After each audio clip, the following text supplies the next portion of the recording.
Hello and welcome back to Banner and Snippets. It's been after a short while that we are going live again, and then sorry for that break. So today we are going to take up a series. From today onwards, we are going to take up a series of terms in the corporate lexicon, and that is the first one that we are going to take up today is Stockholm syndrome.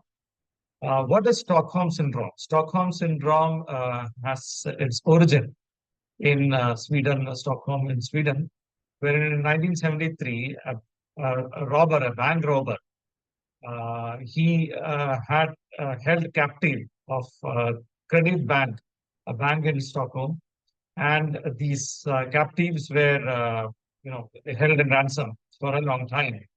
And once the police could catch hold of the thief and then free these captives, by the time these captives were held under by the thief for a long time, they developed a soft heart for the thief, and then they refused to raise a complaint against the thief as and when the police caught him. So this was later on called as Stockholm syndrome, where somebody is abusing you and then you refuse to complain against him or her because of you having developed an affinity towards this person. This is actually very common when bullies used to use this as a strategy to gullible praise, wherein the praise, without understanding that it is a tantrum by the bully, gets bowled over by his tantrums and then refuse to complain against him or her. So what is the significance in the corporate environment for the Stockholm syndrome? Uh, Stockholm syndrome is very prevalent in corporate environment also when wherever some of the employees they feel that they are helpless and then they are not able to help the environment which is adversely affecting them.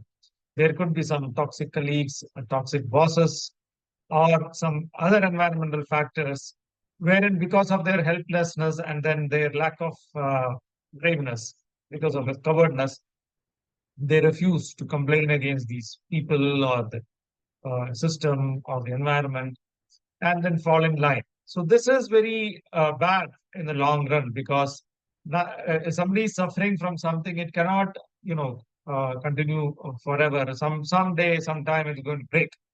So when it finally breaks, it breaks with a lot of pain and a lot of furor, lot of creating a lot of problems in the organizations because at the break point, in most of the cases, it would be beyond repair. So the Stockholm syndrome has to be identified by especially the people in HR or even the senior experienced people have to, with their experience, have to identify somebody who is suffering from Stockholm syndrome and are succumbing to the environment, succumbing to the bullies, succumbing to the system which is harassing them.